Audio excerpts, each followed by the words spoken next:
धर्मवीर आनंद दिघे साहेबांना वंदन करून शिवसेनेचे मुख्य नेते, या राज्याचे माजी मुख्यमंत्री, विद्यमान उपमुख्यमंत्री आणि तुमच्या आमच्या सर्वांचे पालक एकनाथजी शिंदे, रत्नागिरी जिल्ह्याचे पालकमंत्री माझे सहकारी उदयजी सामंत, राजापूर लांजाचे विद्यमान आमदार किरणजी सामंत, उपस्थित असलेले सर्व व्यासपीठावरील शिवसेनेचे सन्माननीय पदाधिकारी आणि माझ्यासोबत आलेले राजापूर लांजा या मतदारसंघातले सर्व विद्यमान पदाधिकारी, लोकप्रतिनिधी, खास आलेले आमचे सर्व मुंबईवासीय बंधूंनो व मित्र हो, 9 तारीख म्हणजे भाईंचा जन्मदिवस आणि तोच धागा पकडून, कारण माझा सुद्धा जन्म 9 जुलैला भाई, आणि 9 तारीख म्हटली की शुभ असते उदयजी. आणि मग 9 तारखेला सकाळी भाईंना भेटलो, भाईंचे आशीर्वाद घेतले आणि भाईंना म्हटलं की मला आता कुटुंबातला एक सदस्य छोटा भाऊ मागे राहिला होता, तो तुमच्या परिवारामध्ये परत येऊ इच्छितो अशी इच्छा व्यक्त केली. आणि माझ्यासोबत माझ्या मतदारसंघातले अनेक मंडळी आपल्या शिवसेनेमध्ये येऊ इच्छितात अशा तरी इच्छा व्यक्त केली आणि आजचा हा सुवर्ण दिवस निघाला. मी खरोखर स्वतःला नशीबवान समजतो, कारण ही जागा पवित्र आहे. धर्मवीर आनंद दिघे साहेबांच्या स्पर्शाने ही जागा पवित्र झालेली आहे. त्यांच्या अधिपत्याखाली शिंदे साहेबांचं नेतृत्व उभं राहिलं हे संपूर्ण महाराष्ट्राने आणि संपूर्ण देशाने पाहिलेलं आहे. आणि मला आठवतो तो प्रसंग भाई की वंदनीय शिवसेना प्रमुखांच्या आशीर्वादाने मी 2000 साली जिल्हा प्रमुख झालो आणि जिल्हा प्रमुख झाल्यानंतर या ठिकाणी स्वतः दिघे साहेबांनी माझ्या ठिकाणी सत्कार सन्मान केला होता ह्या आपल्या मठामध्ये. आणि पुन्हा एकदा एवढ्या वर्षानंतर शिंदे साहेबांनी या ठिकाणी माझा सत्कार सन्मान केला, आपल्या कुटुंबामध्ये सामावून घेतला. मी खरोखर स्वतःला नशीबवान समजतो. आज या ठिकाणी माझ्या डोळ्यामध्ये, दोन्ही डोळ्यामध्ये अश्रू आहेत. एका डोळ्यामध्ये भाई दुःखाश्रू आहेत. का गेली 38 वर्ष शिवसेना प्रमुखांच्या आशीर्वादाने शिवसेनेचं काम करत असताना नगरसेवक, नगराध्यक्ष, शिवसेनेचा जिल्हा प्रमुख आणि त्यानंतर 2009, 2014, 2019 त्या कालावधीमध्ये मी आमदार होऊ शकलो, नंतर शिवसेना उपनेता झालो. ह्या संपूर्ण वाटचालीमध्ये सर्वसामान्य कुटुंबातला सदस्य एवढ्या मोठ्या पदावरती पोचला आणि तो पक्ष मला आज मागे टाकून सोडून मला आता नवीन प्रवाहामध्ये यावं लागतंय. त्यामुळे माझ्या डोळ्यामध्ये नक्कीच दुःखाश्रू आहेत आणि दुसऱ्या डोळ्यामध्ये आनंदाश्रू आहेत, कारण कुटुंबातला सदस्य म्हणून भाईंनी माझ्यावरती प्रेम केलं. 2009ची निवडणूक, त्या निवडणुकीमध्ये भाई आणि आम्ही त्या ठिकाणी विधानसभेमध्ये असेल त्या काळापासून आम्ही 9 आणि 14, 19, 2022 पर्यंत भाईंनी मला कुटुंबातला एक छोटा भाऊ म्हणून मार्गदर्शन, दिशा आणि सहकार्य केलं. त्या भावनेने निश्चितपणे पुढे गेलो आणि भविष्यातल्या कालखंडामध्ये सुद्धा पुढे जायचा निर्णय घेतला. एक दुःख आहे नक्कीच, 2.5 वर्षापूर्वी भाई मुख्यमंत्री होत असताना भाईंसोबत जाऊ शकलो नाही. ती त्या वेळची ती परिस्थिती असेल, पण निश्चितपणे त्यानंतरच्या कालावधीमध्ये हा निर्णय घेतला आणि भाईने मला कुटुंबामध्ये सामावून घेतला. निश्चितपणे आनंदाचा क्षण माझा आहे. आणि मग 2006ला मी पोटनिवडणूक लढवली होती. त्या पोटनिवडणुकीमध्ये सुद्धा सामंतसाहेब मी पराभूत झालो होतो. पण 9, 14, 19 मध्ये निवडून आल्यानंतर 2024च्या निवडणुकीला मी सामोरं गेलो. 2024च्या निवडणुकीला सामोरं जाताना मला पराभवाला सामोरं जावं लागलं.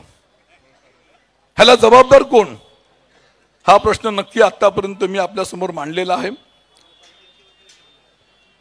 आपल्याला आठवत असेल 2014 साली भाजप सेनेची युती सत्ता आली आणि त्या युतीमध्ये मला वाटलं होतं उदयजी की माझ्यासारखा एक निष्ठावंत सैनिक त्या ठिकाणी मंत्री होईल म्हणून शिंदे साहेबांनी सुद्धा त्यावेळेला उद्धव साहेबांकडे माझी शिफारस केली होती. दुर्दैवाने होऊ शकलो नाही.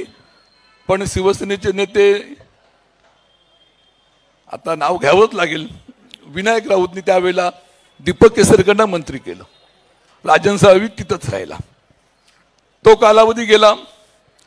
2024ची निवडणूक आली आणि मग त्यावेळेला सुद्धा वाटलं होतं की राजन साहेबांना पुन्हा संधी मिळेल, कुठेतरी मंत्री होईल. माझे उदय सामंत शिवसेनेमध्ये आले आणि उदय सामंत मंत्री झाले. 2019ला मंत्री झाले आणि मग 2024ला चला वाटलं होतं, मी भाईंना म्हटलं की महाराष्ट्रामध्ये परिवर्तन झालेलं, त्यामुळे नक्की सत्ता महाविकास आघाडीची येणार आणि राजन साहेबांचं चुकलेलं हुकलेलं सर्व मंत्रिपद पुन्हा मिळणार. पण नियतीच्या मनामध्ये वेगळं होतं का शिंदे साहेबांकडे सुद्धा दिघे साहेबांची आलेली दैवी शक्ती आहे असं म्हणावं लागेल. 24 तासातले जवळजवळ 20 तासाच्या वरती काम केलं जातं. ती एक वेगळी दैवी शक्ती आहे हे तुम्हाला मला माहिती आहे. आणि म्हणून 2024 सालच्या निवडणुकीमध्ये सुद्धा आम्ही पराभूत झालो. पराभव आम्ही मान्य केला. परंतु 2006चा पराभव तो झाला. 2024चा पराभव हा माझ्या कुटुंबाला आणि माझ्या पदाधिकाऱ्यांच्या जिव्हारी लागला. निवडणुकीमध्ये हारजीत होत असते, परंतु त्यावेळेला त्या निवडणुकीच्या ह्याच्यामध्ये शिवसेने ज्यांना आम्ही मोठं केलं, सिंधुदुर्ग जिल्ह्यामध्ये विनायक राऊतना आम्हा सर्व मंडळींनी मतदान करून एकदा दोनदा खासदार बनवलं. त्याच विनायक राऊतनी त्या निवडणुकीमध्ये त्यांचा जिल्हा प्रमुखांनी विलास चाकीचे पदाधिकाऱ्यांनी त्यावेळेला आमच्या भैयाचं काम केलं. भैयाचं कबूल करेल, जाहीरपणे करणार नाही कसं कबूल ते आपण सांगा. आणि म्हणून अशा ह्या पराभवाचं नक्कीच जिव्हारी लागलेलं आहे आणि म्हणून मग आम्ही शांत होतो. आणि म्हणून त्यानंतरच्या काळामध्ये आम्ही ठरवलं की पुन्हा एकदा एक आमचं वाट चुकलेला भाऊ कुटुंबाच्या बाहेर गेला होता. परत भाईंनी कुटुंबामध्ये मला घेतलं, छोट्या भावासारखं प्रेम केलं आणि आज मी आपल्या सर्वांच्या उपस्थितीमध्ये भाई त्या ठिकाणी, म्हणजे आपण म्हटलं जातं दुधामध्ये साखर पडली की दूध मधुर होतं, तसं ह्या राजापूर लांजा विधानसभा मतदारसंघामध्ये जिल्ह्यामध्ये आज आम्ही सर्व मंडळींनी पुन्हा याच्यामध्ये आल्यामुळे दूध मधुर झालेलं आहे. तर भविष्यातल्या कालखंडामध्ये ह्या जिल्ह्यामध्ये 100% शिवसेनाच होणार या ठिकाणी सांगू इच्छितो. जाता आता एकच आपल्याला सांगू इच्छितो की आज आपण पाहिलं असेल गेले आठवडाभर राजन साहेबांना विधान परिषद देणार, राजन साहेबांना महामंडळ घेणार. हे मी बोलत नाही, हे मीडियाच्या माध्यमातून सांगितलं जातंय. पण भाईंना मी एवढंच नम्रपणे सांगेन की मला शिवसेना पक्षाच्या माध्यमातून आपल्या मार्गदर्शनाखाली आपल्या आश्वाने सर्व काही मिळालंय. मला काही नको, मी अत्यंत समाधानी आनंदी आहे. परंतु भविष्यातल्या कालखंडामध्ये या भागामध्ये संघटना वाढवणं मोठं करणं आमचं आद्य कर्तव्य राहील.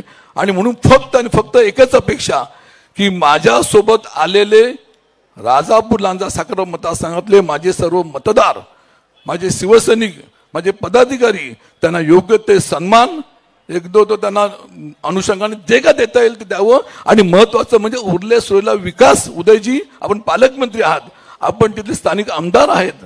मी या ठिकाणी तुमचा एक मोठा भाऊ मान्य केलेला आहे. अशा तऱ्हेने माझ्यापेक्षा माझ्या असलेल्या पदाधिकाऱ्यांनी सांभाळून नम्रपणे या ठिकाणी विनंती करतो. कारण आपण पाहिलं असेल आज जवळजवळ 650-700 लोक आज या ठिकाणी आलेले आहेत.